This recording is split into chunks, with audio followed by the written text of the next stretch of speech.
Submarines have always been shrouded in secrecy, their movements mysterious, their capabilities undisclosed, unseen, unheard, undiscussed. The principal weapon of a submarine is stealth. Nobody can hear it, hopefully. Nobody can see it, certainly. Stealth. Coming up and surprising your enemy before he has any idea you're there.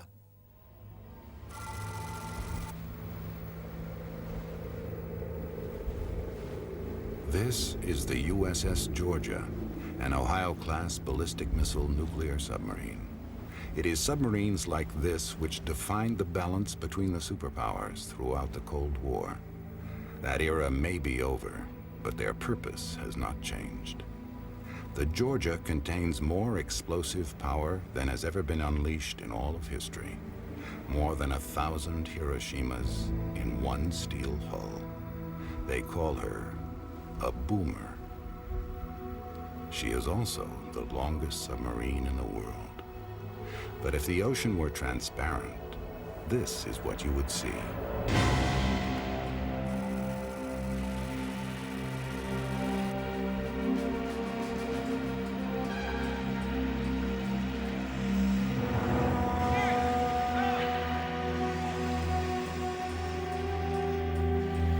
Like her sister ship, Georgia, the Alaska is more than 4 stories high, almost 2 football fields in length.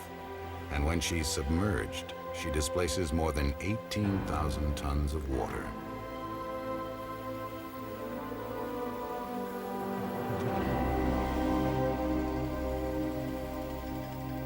The hull is built on an enormous scale, but for a very good reason.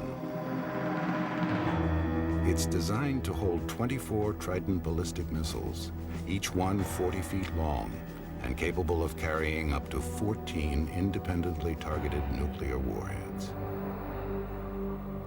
The missile deck.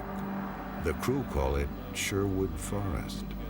Everything on the submarine is designed to maintain the well-being and readiness of the missiles inside these tubes. They are monitored around the clock. Fortunately, the missiles are comfortable in conditions which also agree with their guardians.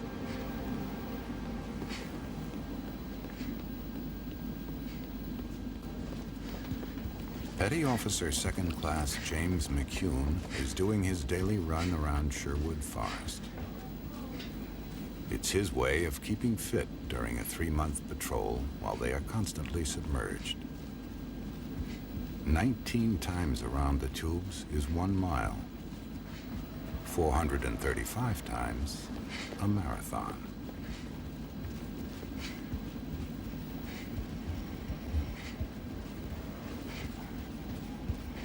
Keeping these missiles in a state of constant readiness is the ultimate responsibility of one man. At 49, Captain Richard Raz is one of the U.S. Navy's most experienced submarine commanders. I always tell my crew, guys, if I don't chew on these, I'll be chewing on you, so they don't complain too much. I have reformed the modern Navy. I don't smoke below decks. I only smoke outside, and that's pretty infrequent in a submarine, once every 100 days. The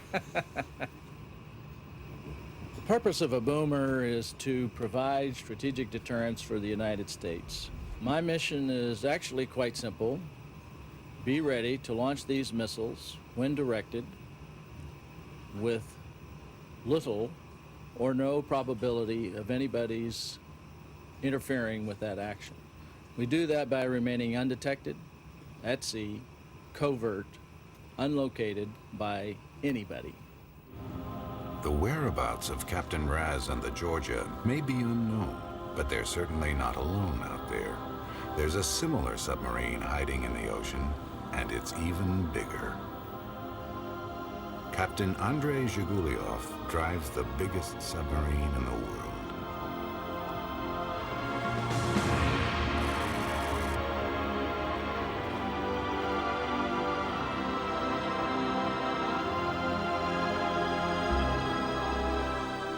Welcome to the Typhoon, pride of the Russian fleet. An awesome submarine. She has two of just about everything. Twin hulls, 2 nuclear reactors, 2 propellers, and 20 ballistic missiles, which can also hit their targets from anywhere in the world. Her name is still a state secret, even though the two navies are opening up to each other for the first time in 50 years. Look at this. It's a big devil. It's twice the breadth almost, it's 75 feet across, compared to 42 for Trident. I exclaimed in rather profane language about what type of a mountain it was. This was then interpreted to the Russians, who roared laughing. That's the captain, 39 years old. He had been skipper of this ship for 3 years and expected 2 more years, the son of an admiral, and all he had ever been in his whole time in the Navy, is nuclear missile, as he called them, submarines. The decision to employ ballistic missiles is taken at the highest level by the country's president and government. I am prepared to carry out any order given by my government. In my mind, the Russians, in spite, decided to build the biggest damn submarine in the world. We had one that was so big, they'd go bigger. Despite arms reduction, the Americans still have 18 Ohios and the Russians 6 Typhoons. But both have many other ballistic missile submarines. The figures are chilling.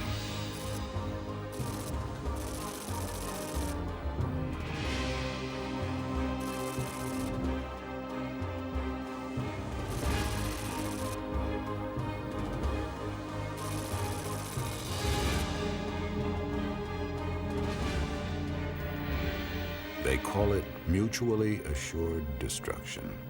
It is the basis of deterrence. I assure you that if the President and the National Command Authority direct me to launch these missiles, they're going to fly.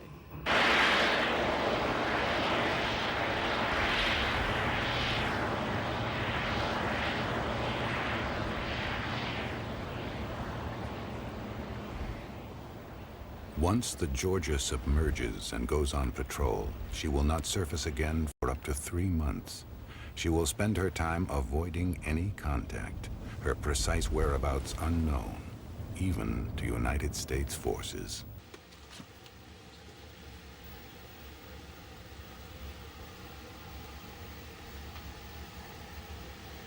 As deep as 1,000 feet, the submarine is deliberately cut off from the world. Communication is mostly one way. The submarine awaits orders from the National Command Authority, but seldom responds for fear of betraying her position. The crew remains on constant alert, ready to launch the missiles within minutes of receiving an order. Con radio emergency action message is an authenticator test. Recommend alert 1. Radio Con I. Once an emergency action message is received, it is passed to 2 officers who must decode it together.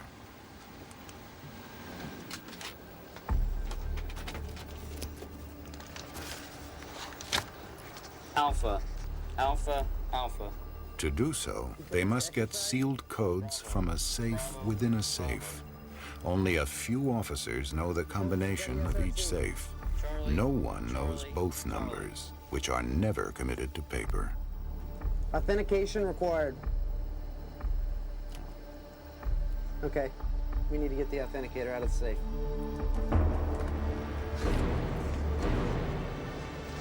You'll have to leave. You're not authorized to be in here while the safes are open. No one, not even the captain, is allowed to be in this room alone, ever. Captain, we have a properly formatted emergency action message. Request mission to authenticate, sir. I concur, sir. Authenticate. Authenticate, aye, sir. Authentication is... 4 officers must now agree if the codes match those on the message. If so, they know a launch has been ordered. Delta, Charlie, Bravo, Alpha. Sir, the message authenticates. I concur, Captain. Message is authentic. I concur, Captain. Officer deck, man battle stations missile for WSRT, spin up all missiles. Man battle stations missile for WSRT, spin up all missiles. The captain places his launch key, also kept in the safe, around his neck. Watch them, general alarm. Got general alarm, aye, sir. Rock, go.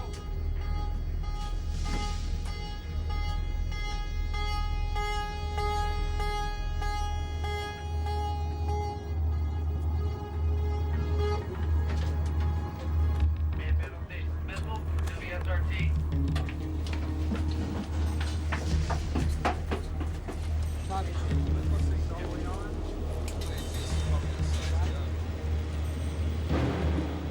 Weapons con, the following missiles will be released 1 through 24. Weapons con, following missiles will be released 1 through 24, aye, sir. Weapons con, the following missiles will be released 1 through 24.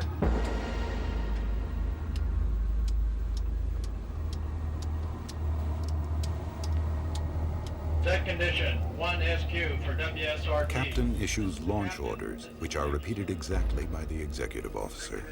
The weapons officer must recognize both voices before continuing the procedure. Weapons con, simulate pressurizing release tubes. Ordered launch deck. Simulate pressurized release tubes to order launch depth, aye, sir. Weapons con, simulate pressurizing release tubes to ordered launch depth.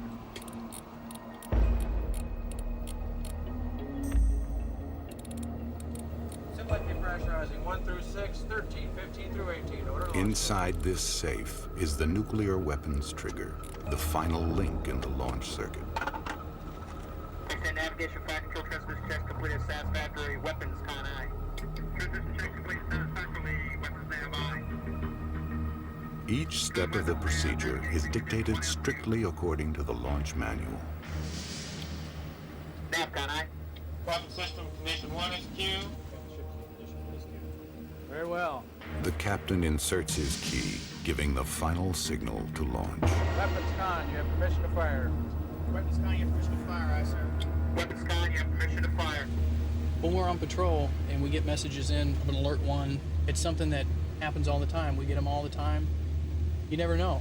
Is this the real one? Is this just a training one? Fortunately, we've had all training, but we never know when the real one's going to come. While we're out here, we're pretty isolated. Supervisor, initiate countdown. Initiate countdown, aye. To note 1, to note 13. We go through the motions because history has shown that you fight the way you practice. So if the world situation were to change, you'd see a big change in the attitude of the crew, but we'd still do what we were trained to do. If it was for real, it'd be probably a lot quieter, a lot more tense. It'd go the same way, though. Prepare 1. Prepare 1. No one wants to destroy a whole civilization or the whole planet because I think we all know that that's what it would come to if we launched all our weapons. But in order for deterrence to work, we have to be willing to do that if we're called upon by our government to do so. And I believe all of us are willing to do that. To note 2. To note 2. We've been trained, so we do our job like we're supposed to, and hope our government knows what they're doing. 10.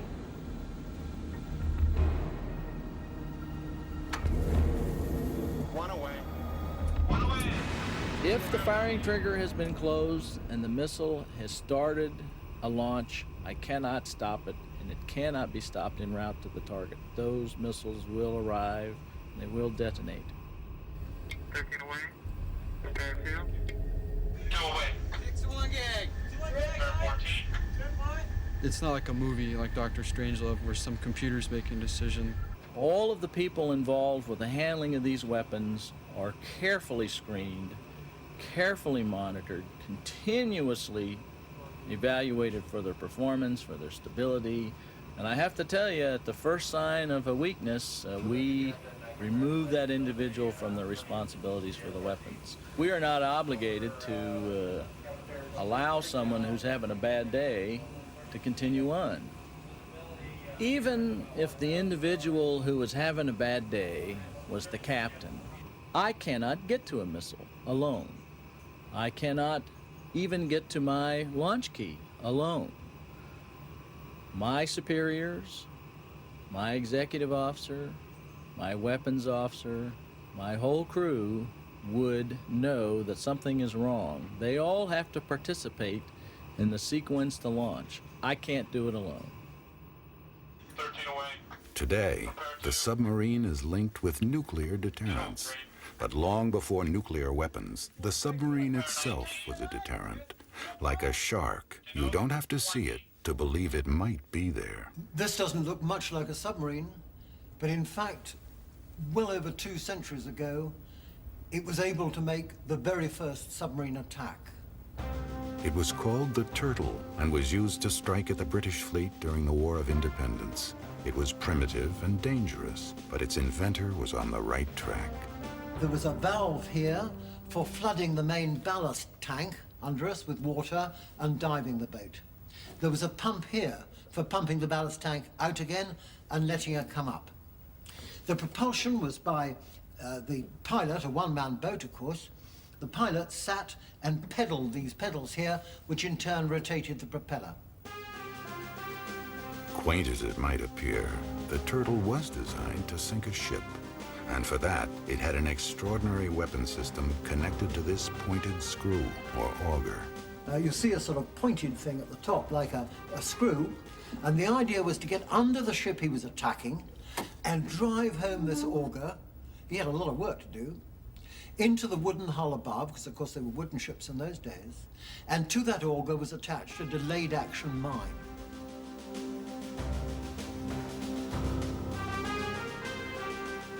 Although the attempt failed, a potentially lethal threat was born. It was the first idea of submarine deterrence.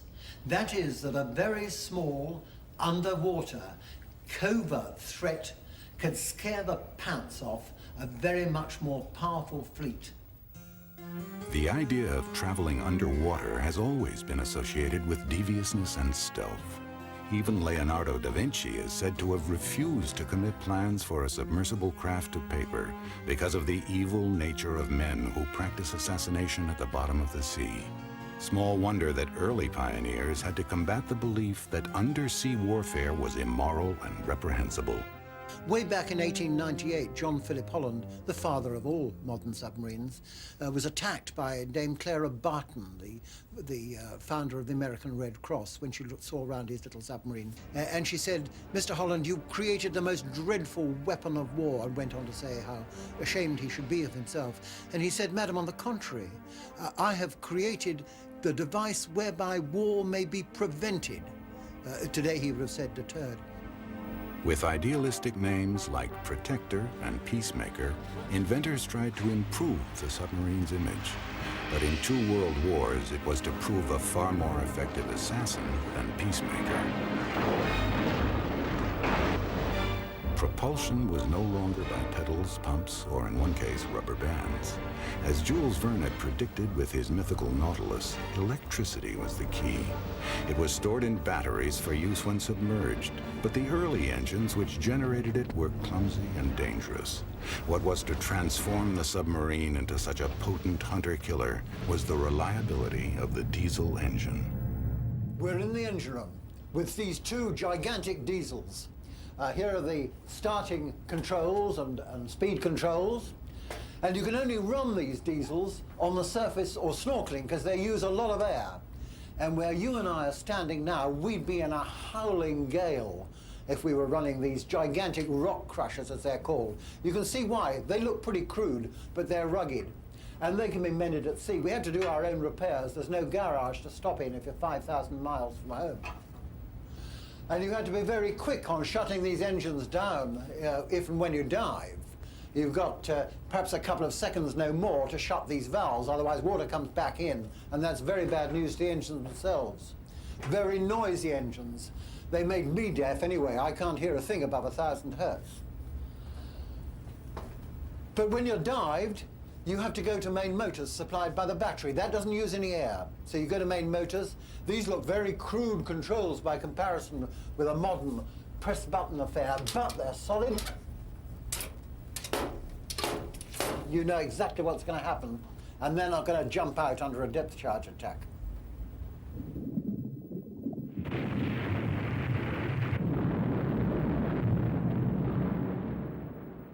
For both world wars, submarines were no more than submersible torpedo boats.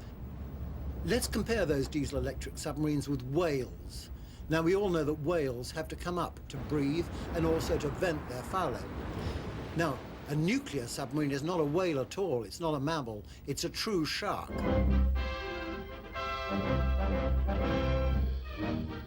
At Groton, Connecticut, a new naval era dawns with the launching of the Nautilus, one of the largest submarines ever built, and the first atomic-powered craft in history.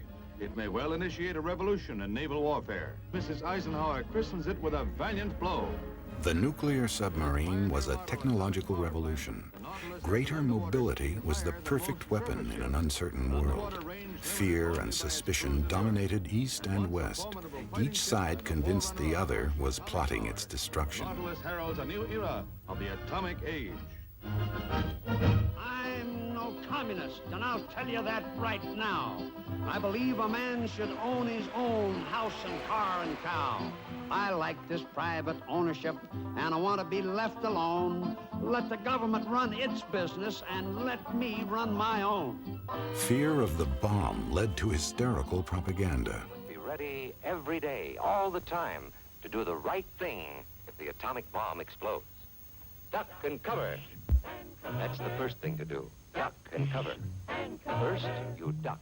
And then you cover. He did what we all must learn to do. You and you and you and you, you and you and you and you. Duck and cover. How far do you have to be from the blast to live through it? Well, let's take a 20 megaton surface burst. It was the atomic age, and the great symbol of progress was nuclear power. The U.S. Navy thought it might take 20 years to harness it for propulsion, but one man believed otherwise. Hyman G. Rickover has become an American legend. He only ever commanded an ancient minesweeper and never saw combat. In 1949, when he took charge of naval reactors, nuclear submarines were a futuristic dream. And yet by 1960, there were 13 in service and 35 more on the slipways.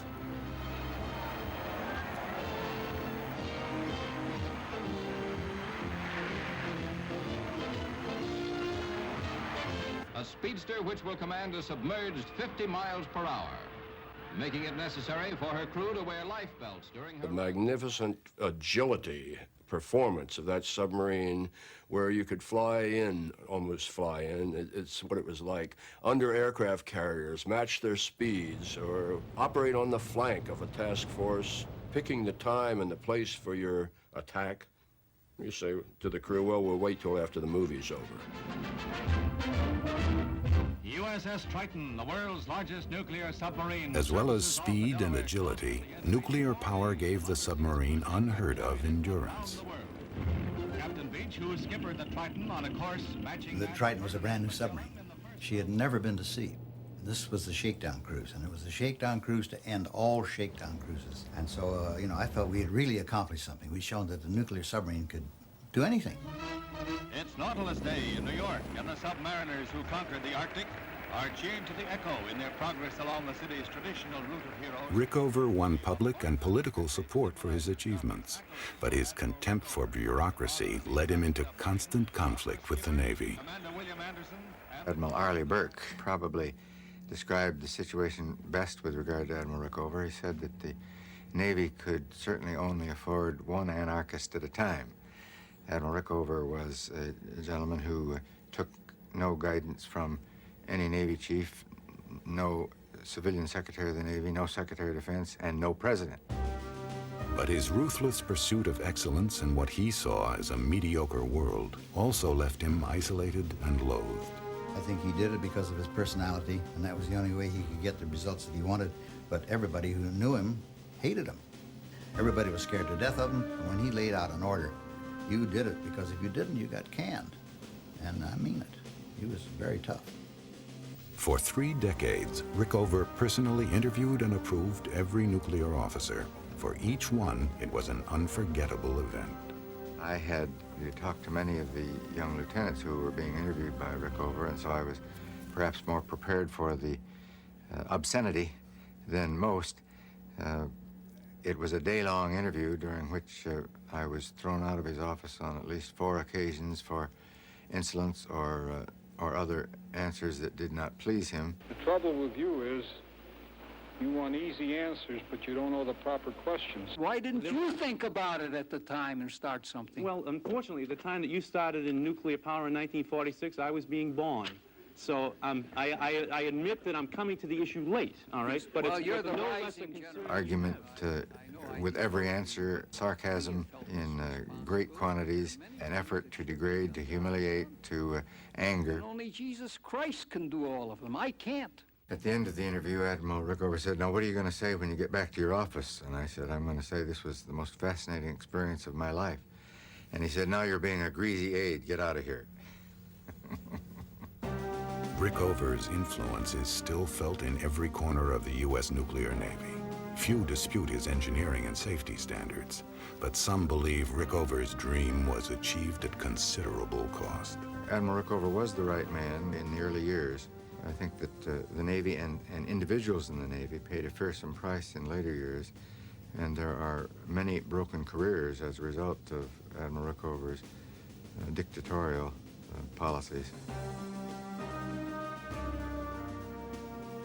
I have to agree with a lot of those who say they don't like his methods, but man, you can't quarrel with the results.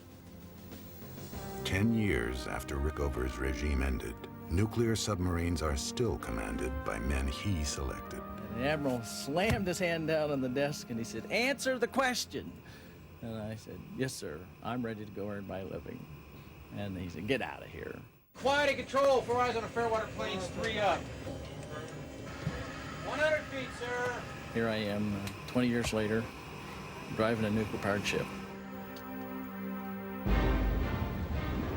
The nuclear submarine became the icon of the Cold War. Its greater mobility and endurance increased its stealth because nuclear submarines could hide anywhere. Previously inaccessible parts of the world acquired new strategic significance. Let's fold up the Mercator projections and look at the globe from above. And we'll see a huge unexplored ocean right at the top, the Arctic. Look, it's bordered on the one half of the circumference by Soviet Russia and on the other half by Canada and Alaska. You can hide under the ice for a submarine, and don't forget there's no other kind of vehicle at all that can get there. You can pop up through the ice and you can fire missiles from there to either side. Early submarine-launched missiles were short-range and had to be located close to the enemy's coastline. But today's long-range missiles can hit their targets from anywhere in the world's oceans. We're talking areas the size of states, huge pieces of ocean. I can go wherever I need to go at will, totally random, continuously ready to launch.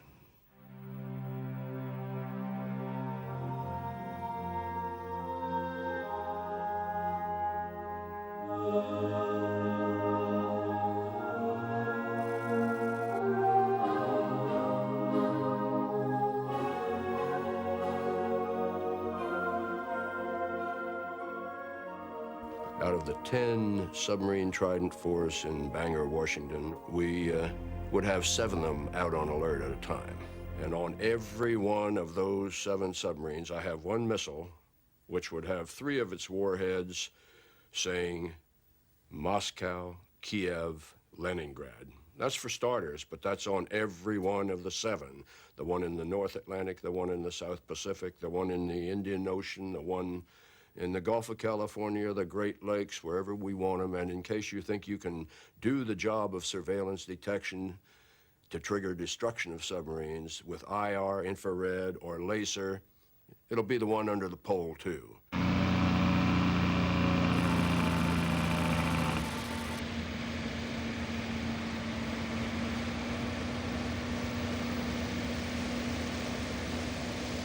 This container holds a Trident missile, or more accurately, since the Navy routinely neither confirms nor denies the presence of nuclear weapons, it can be assumed it does because of something happening 2 miles away.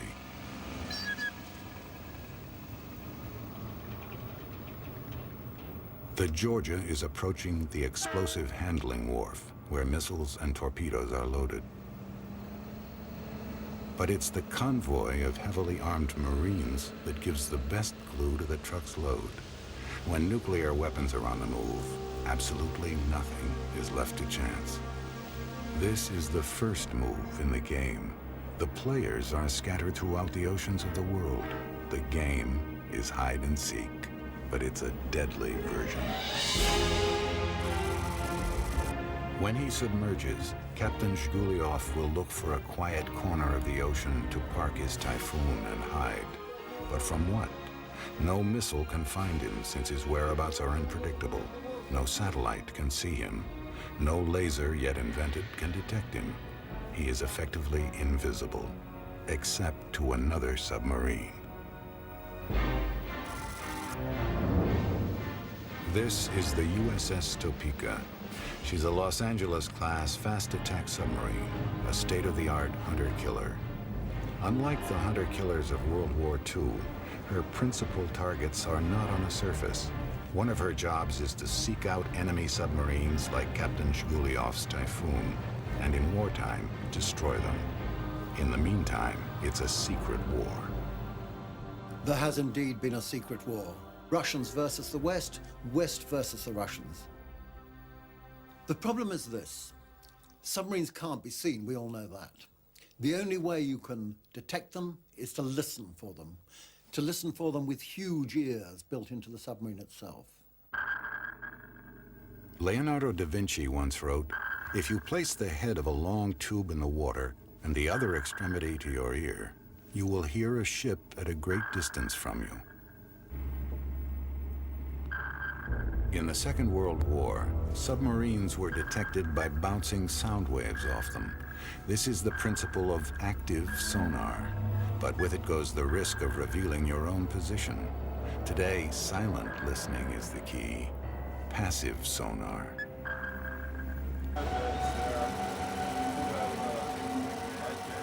Sophisticated arrays of microphones collect sound from all directions in the water, translating it into these visual displays. Interpreting this information is the science and the art of the sonar man.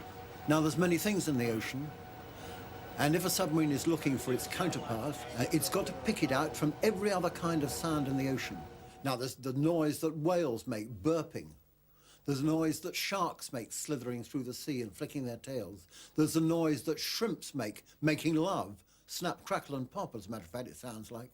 There's the noise of the sea itself, of the seabed. There's the noise of merchant ships going through. And then somewhere in that, you hope to pick out the submarine that's stealthily making its way past you. That's the one you want to nail, because he's your real enemy. Each grain of green light represents a sound. The vertical lines indicate the presence of ships and submarines in the ocean. A highly trained sonar man can identify details such as how many propellers a contact has, how many blades on each propeller, and how fast it's revolving. 01 bears 042. Contacts making 8 turns on one 4-bladed screw. Well, how do you pick him out? And the answer is that you've got to fingerprint each of these separate sounds and keep them in some kind of library, just like the fingerprint library that the FBI or Scotland Yard keeps. So detailed is this library, a specific submarine can be identified by its acoustic signature. Recordings have been collected by spying on each other at very close quarters. Active single pin. During the Cold War, U.S. and Soviet submarines played what are called cat and mouse games. An American submarine would be going near a Soviet port on an intelligence collection mission, and suddenly they would be spotted by the Soviets would send out a submarine, and they would engage in some sort of a confrontational maneuver several hundred feet below the sea. This happened on many occasions, and there were even some scraping of hulls. What we're getting is some noise from it. In this secret war, a hunter-killer uses sonar to find its targets. A boomer uses it to avoid the hunter. Tactically, each must be as quiet as possible. This submarine is built with the finest technology available to make her stay undetected. Her acoustic signature is the quietest submarine in the world. The crew and the machinery inside it are essentially sound isolated from the ocean. The very decks we walk on are in fact sound isolated. I know that this ship is undetectable unless I do something frankly stupid.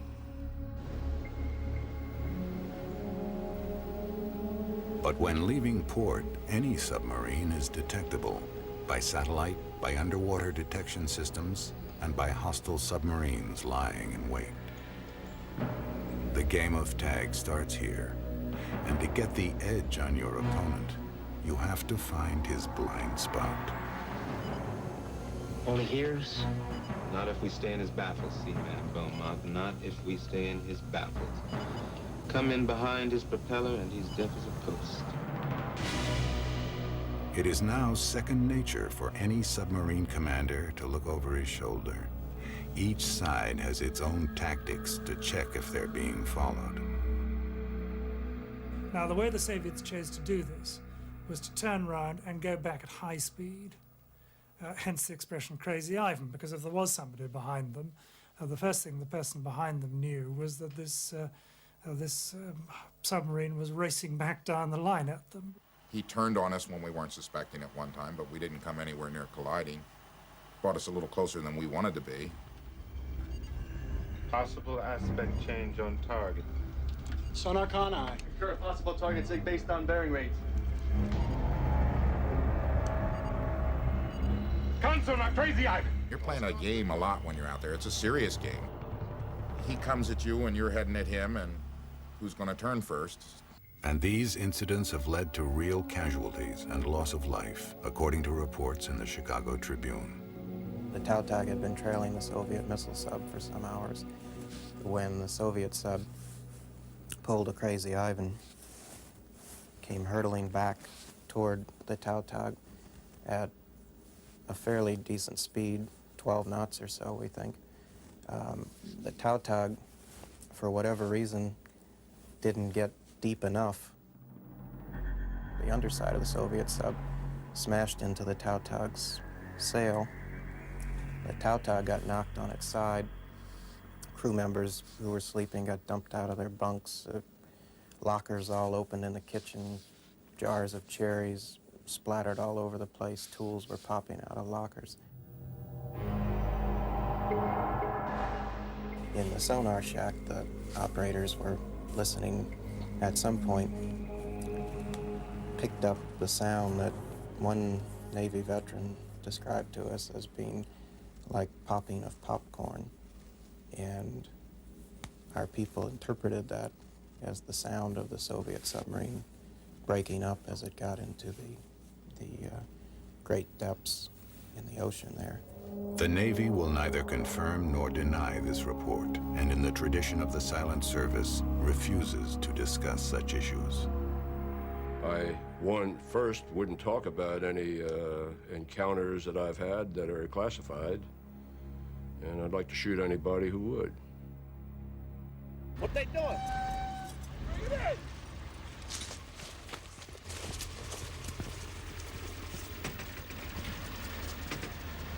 Witnessing this scene, you could be forgiven for imagining that the Cold War is not officially over.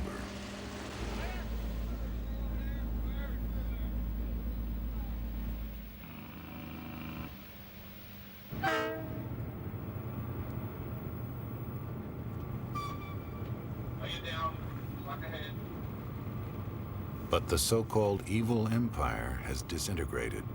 According to its supporters, deterrence worked, and the genie never left the bottle. There's an ongoing debate now about what is the future for the submarine force. The Cold War is over. The Soviet Union is gone. Weren't they the only enemy? One of the problems I have with that logic is there's still an awful lot of people out there who are not in any way, shape, or form friendly. The last 4 patrols this crew made with this ship, the following events occurred. The United States invaded Panama. Iraq invaded Kuwait. Desert Storm occurred. And then there was a little thing called a coup in the Soviet Union.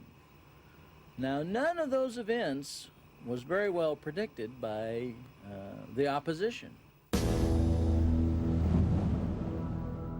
Are we clairvoyant? Are we able to see into the future, to next week, next month, next year, the next decade, on when we're going to rely on our having these ships?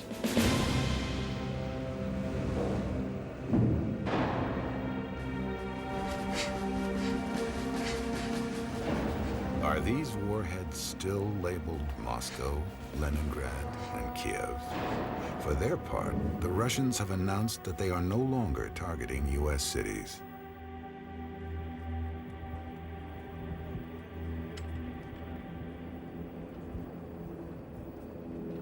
Request permission to come aboard, sir. Yes, sir. Real pleasure to be with you here today on this big ship. I've heard that the Russians have said that they're not targeting our country, and that's fine. I believe it. All you have to do to target something is make the decision. In 15 seconds, you can do it. The capability exists, and we have to deal in capabilities, not intentions. Dogs in the same litter fight. You can't change it. But the collapse of the superpower balance does raise questions about the continued relevance of nuclear deterrence with its crippling cost. The cost of Trident, the capital cost, is a stack of £10 notes, tidily, neatly arranged, pressed down, reaching 88.38 miles into the sky. Some believe the colossal cost of the ballistic missile submarine race also succeeded as a financial deterrent, hastening the economic collapse of the Soviet Union, crushing an entire social structure under the weight of its own armor. We would like to see this expenditure redirected towards the welfare of our people. We'd like to have peace, happiness, goodwill to men, and to beat our swords into plowshares, so to speak.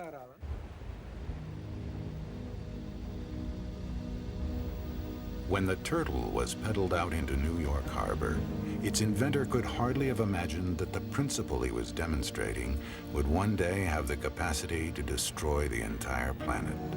But in a fragmenting world, is there still room for this ultimate deterrent? Out in the oceans, today's submariners continue to do their job. I must assure you that if I ever have to go up against another submarine, I'm going to win.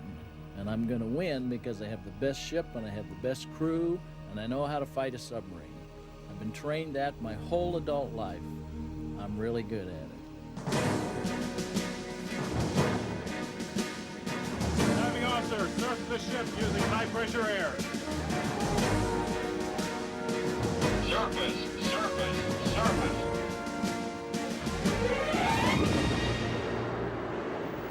While you've been watching this program, somewhere, hundreds of feet beneath the ocean, the crews of the Georgia and the Typhoon may well have been rehearsing the launch of their missiles. They are out there now, maybe only a few hundred miles from where you are, waiting for the call.